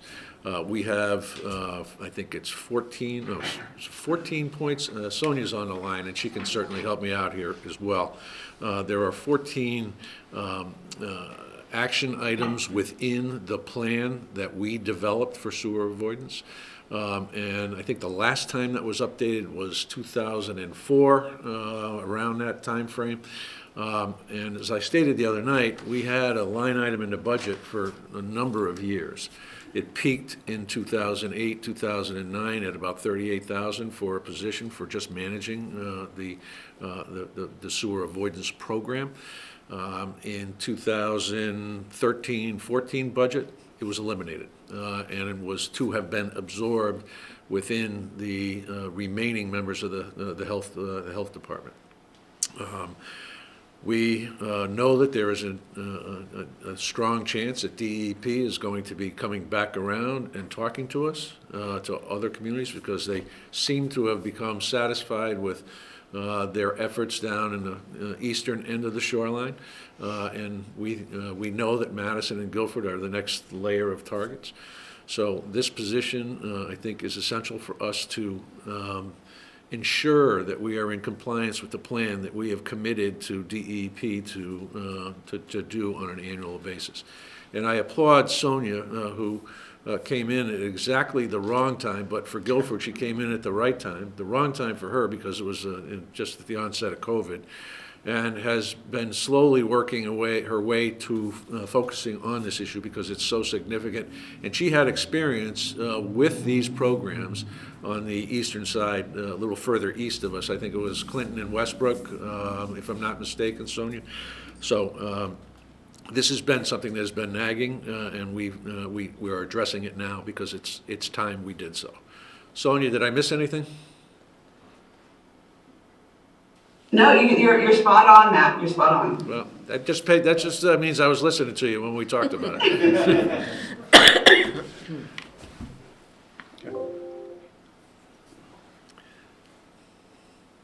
Further Questions? Oh, the new, because I'm glad Chief's here both. Now, the new radio system, $3.2 million. Yep. Will that does that anticipate that we'll still need 2 dispatch centers? Or do we see a day where they'll be phased out? But that's a really good question. At this point, this does not address the dual dispatch centers. This is the infrastructure that allows us to communicate amongst our fire and police departments.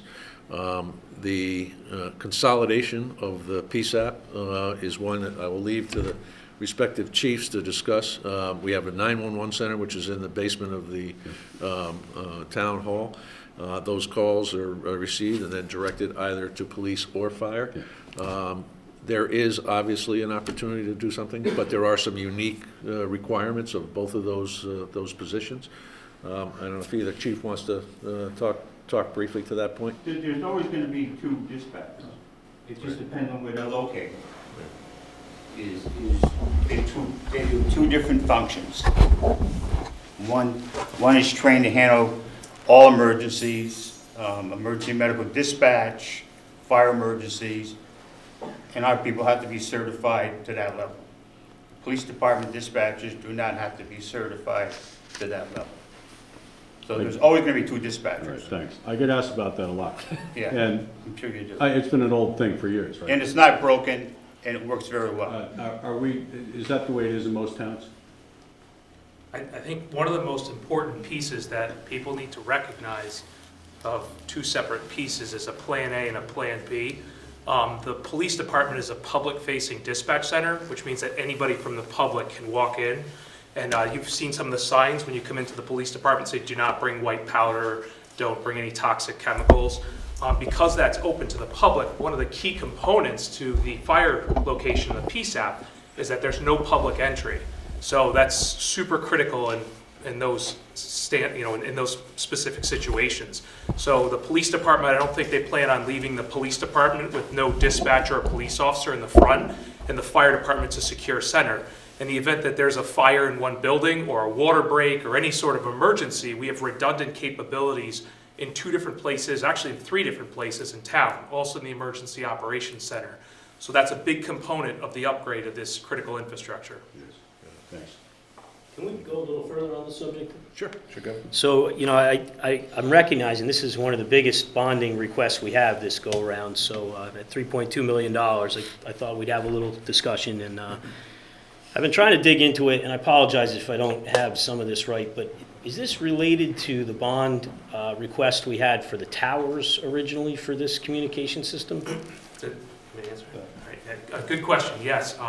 So in about 2010, 2012, that last bonding request for that infrastructure, exactly right, those towers, we have about 7 of those sites throughout town.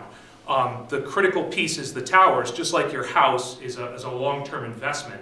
The equipment that rides on top of the towers, think of like your siding, the paint on the side of the house, the microwave, the antennas, those type of things are out and exposed to weather elements, sun, and that those pieces and components of those towers need to be upgraded.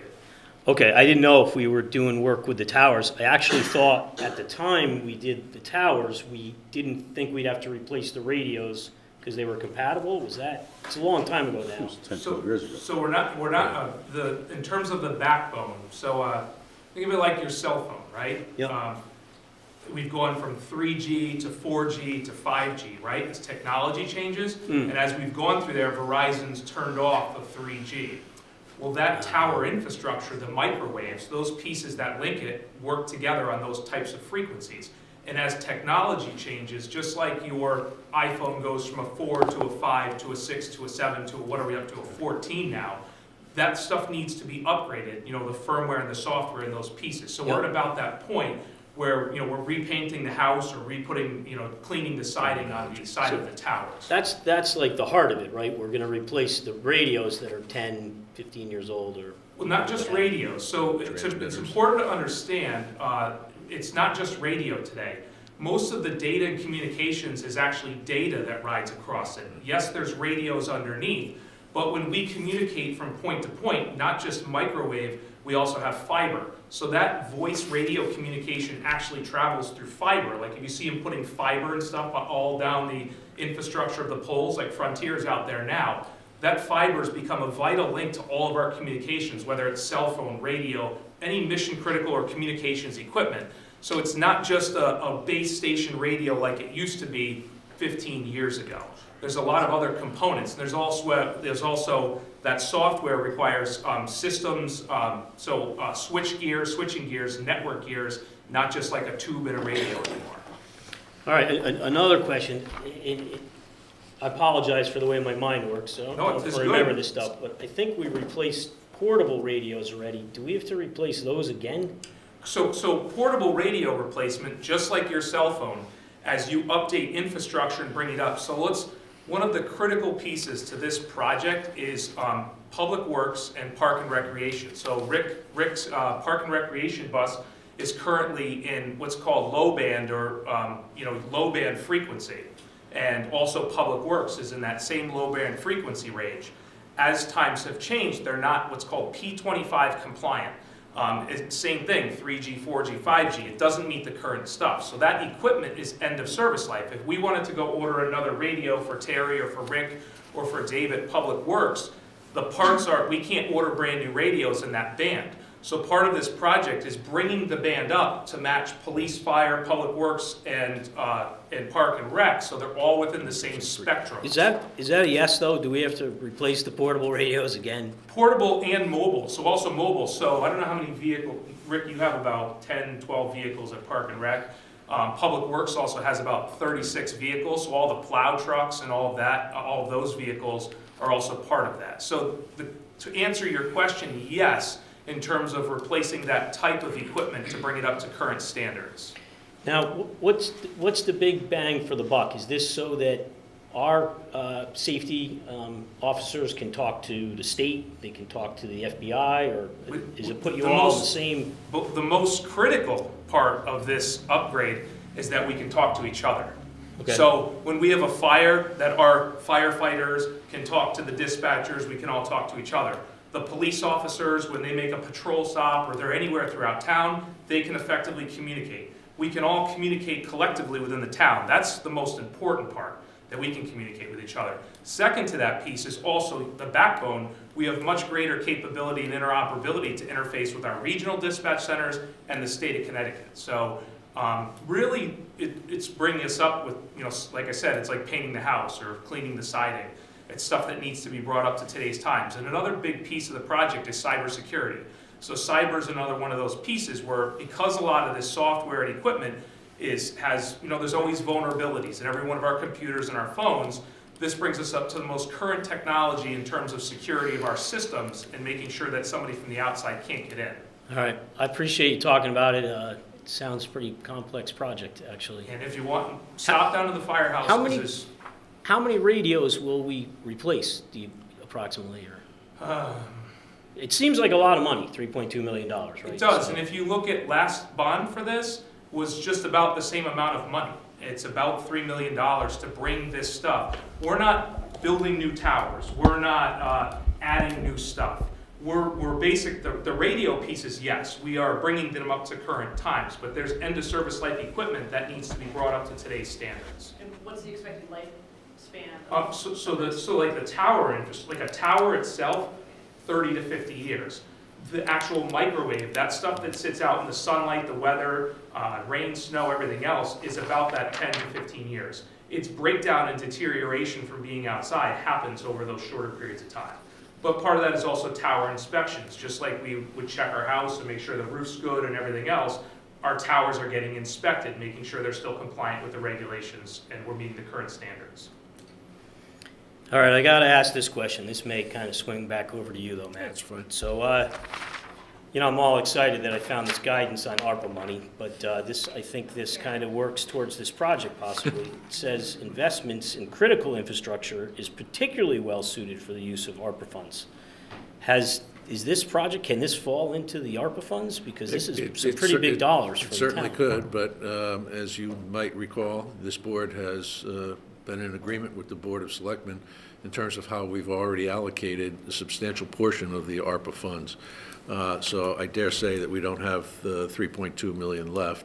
And in terms of the guidance, did you also see the portion where the final ruling was that there was a $10 million exception for following the specific guidance that was in the initial rule? So that effectively means that communities Oh, like that's Guilford, interesting. less than the 10 million, can spend it on traditional governmental expenses, short of reducing taxes and pensions. Yep. The other thing that I pretty much always throw at these big projects, because, the big bonding request hits us in a particular year, is can it be spread out? Right. Can you phase this in? Can you say, hey, we're gonna do the radios for this department this year, we're gonna shore up the towers next year? But this is a 2-year bond, so Well, it is. yeah, but you can't upgrade the system itself and then It's all or and nothing. then not upgrade every individual unit that is dependent on that network. So no, this is not All one that right, you're gonna. I thought sit maybe there. the radios are still compatible now. Okay. So, if I could, Yeah. we're talking about bonding, Yeah. so I'm gonna stay on. Why not? But I'm not gonna talk about the communications infrastructure. Okay. But I am actually gonna go a little bit to what Jonathan was saying, and I just want to get the opinion on a few of these items. So, I was looking at the capital plan, 5-year out. And so this is a 2-year request, thank you for that reminder. For 25-26, I believe I saw about $2.2 million worth of requests for the 25-26 bond. I'm pretty sure that's the number. Now, that would include, hear me out, 1 million on road improvements, 750 on the Nut Plains West expansion, 95 for plow sander for Park and Rec, and 330,000 for replacement of Bittner Park skate ramps. Those are all bonded items for those particular years. I guess one of the questions I have on that is the impact of moving any of these to that year. If this is an almost $6 million year, and we're looking at a forecast of a $2.2 million year, are there any projects that Board of Selectmen, the town feel could possibly shift? And what would be the impact? Because, for example, road improvements, if you don't keep up with road improvements for $500,000 a year, your roads are gonna people are gonna be complaining about the roads. So there's this kick, and we talk about it every year about kicking the can down the road. When you're looking at a $3.2 million communications infrastructure project, which is incredibly needed, it makes the rest of these look like, well, is there any way that it could push? But I look at every single one of these, and by the way, there's an ambulance replacement, there's an engine pumper replacement, that both are, I'm guessing, they're not in here unless they're past their service life and need to be replaced. So is there anything that, and I'm sure it was considered by the Board of Selectmen, but I guess I would want to know, public, for the public, just to understand why all of these are in and why some of them couldn't be moved. Can I have one comment to that? And it's, yeah. Is it all right? Because I've Sure, been well, I mean, let's talk about it now. I've been bringing up And the then- pace of capital spending a lot, and I agree with your thinking so much, right? And I'm just, where I see it yeah, doesn't I'm work. not necessarily, by the way, I'm not necessarily saying All let's right, move well- it. All I'm saying is, Let me get out a small point, but when I think of projects that can move, I don't look at critical projects, like buying a fire engine. But I look at improvements sometimes and I say, hey, can the town actually wait for us to do another mile of sidewalk improvement? And I'm not saying it's not a good thing for the town, I'm just saying that it's not critical. Maybe you can say, hey, we'll wait till next year. We'll even out. but some of these items are not really going to. All right, but they're not really going to move. that was the my, needle. that was my only know, point. That I road look at the improvements will like move that. the needle. Road improvements, I wouldn't say But as much. pedestrian improvements at Hubbard Road isn't going to do much. Yeah. Well, it's it's- small. So, I mean, That's- it's a that's- little bit, yeah. and that's something, we can talk about, but at the same time, these are improvements that are needed, and we could push them, but do we want to do that? I love leading questions like that, because And I what didn't would, mean what to would do be, it. what would be really good to have here was the capital plan from 5 years ago. and you'll see, or 3 years ago, or 2 years ago. Those years aren't on this list right now, right? The pumper was originally supposed to happen 2 years ago. We moved it, all right, because of pressures and because of the size and the needs elsewhere. So this is a dynamic document. That smoothing, that moving out, that delaying, it catches up with you after a while, okay? And this is I think this is the largest request that the Board of Selectmen has submitted in 8 to 10 years. You need to take the $3 million communication project out of the equation and then look at the smoothing. Right. Because that's a one-time. I get it. Yeah. Yeah. So a lot of that smoothing has been done over the past few years. We continue to move stuff out. The needs are there, and we use our best judgment to determine which are the critical pieces and which are the pieces that can actually be moved and delayed. This document is different than when it was first presented to you folks in November. We already moved some things out beyond the current years. And some of it is being covered with ARPA funding. Some, yeah, you're absolutely right. And some of it is being covered, and we all agreed to it, some of it is from unassigned fund balance. Because otherwise, this would be $8 million, some of it. Now, actually, I shouldn't say it was that much more. Committed fund balance. It was committed fund Committed. balance. Committed. It was, right, it was reassigned. Now, is there some ARPA money left that could soften the blow of the safety communications project? There is, but the Board of Selectmen doesn't feel that that's an appropriate use. This is a classic capital investment. We think that the ARPA funds can be used in more effective ways. And as we just suggested, we still think there's an opportunity to get the congressionally directed spending. Yeah. Well, I have to make a comment. I mean, in all fairness, right, we've spent money, ARPA funds, on fireworks, splash pads, summer camp. I mean, I think critical, safety communication infrastructure is. Would you do me a favor? When you make statements like that, would you make sure that what you're saying is accurate?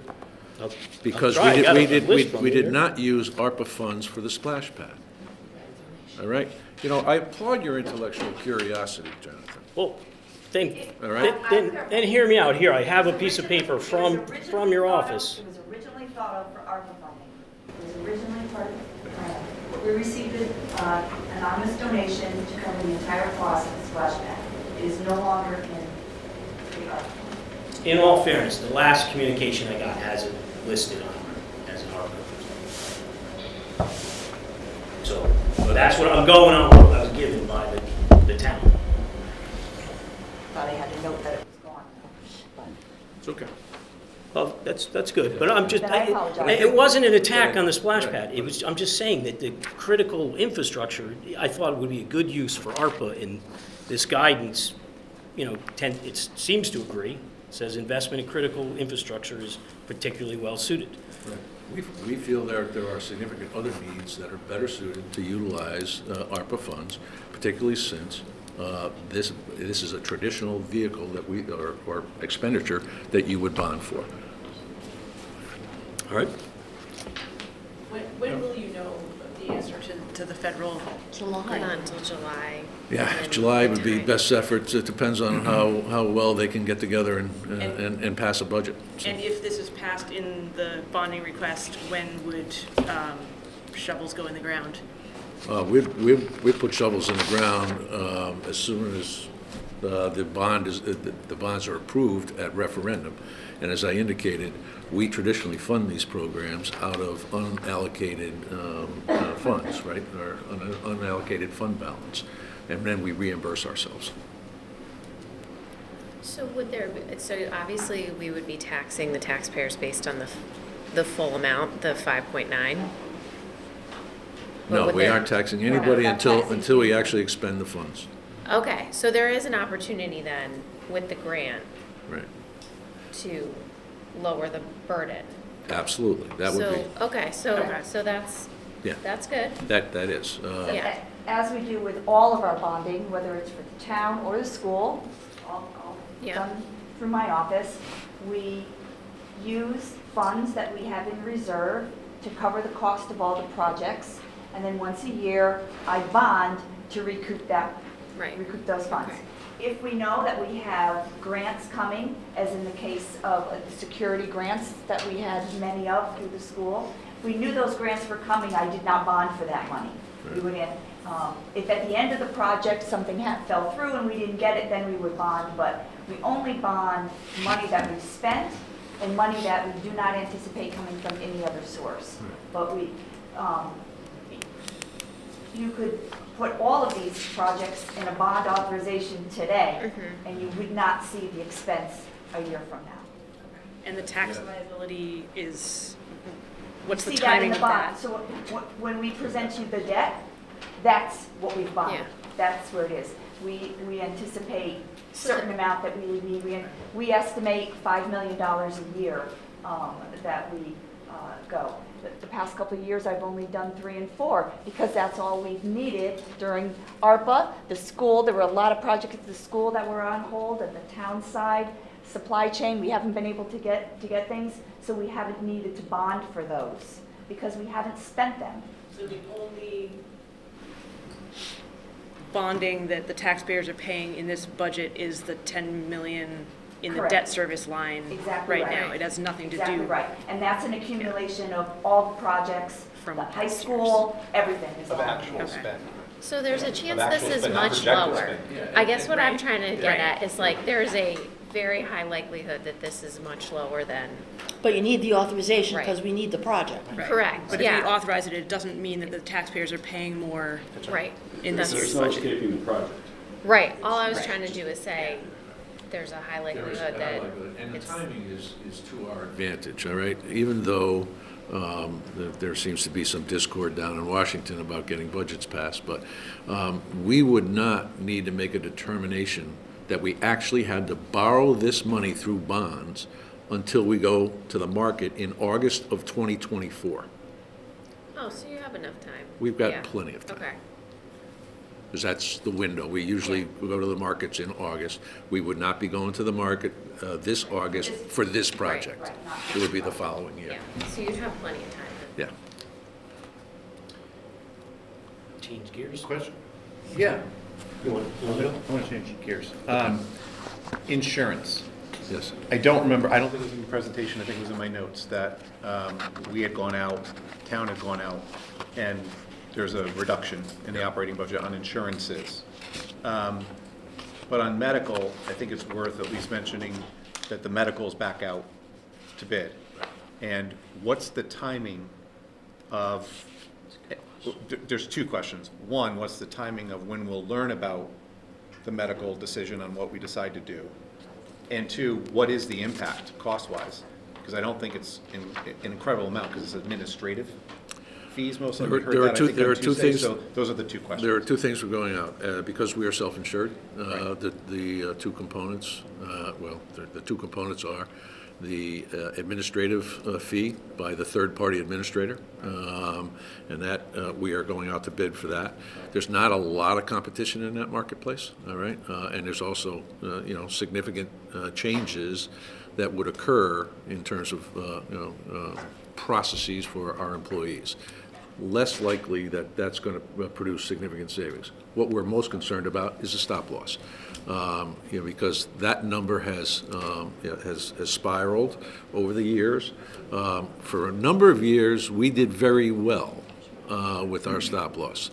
Our stop loss claims vastly exceeded our premiums. Insurance companies are pretty smart. They get wise to those kind of trends, and that's why it's where it is today.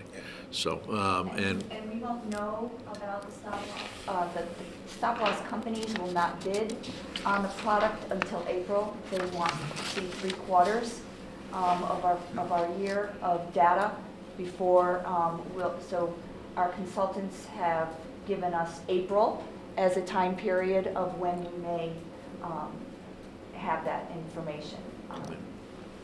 So if you had a budget vote later in the year, or later in May or June, Yes. you might get some answers, but not this one. Correct. And we're not talking about a huge amount, but the stop loss could mean something. Right, but that stop loss is where I think we all anticipate we would see any, I'll say significant reduction, or the most significant reduction, that would be the area. But we will not know, even if the information comes in April, we would not have that information, a final decision at that point. Okay, thank you. And we are actually hoping that we'll see. Quick comment, go ahead. Go ahead. We are actually hoping that we'll see similar reactions to the respondents, particularly our incumbent vendor, as we did with the workers' compensation and liability and property insurance when we went out to bid last year. Thank you. Okay, tape is up. So we're gonna pause. Recording stopped. Change tape. Change tape. Don't go anywhere. Michael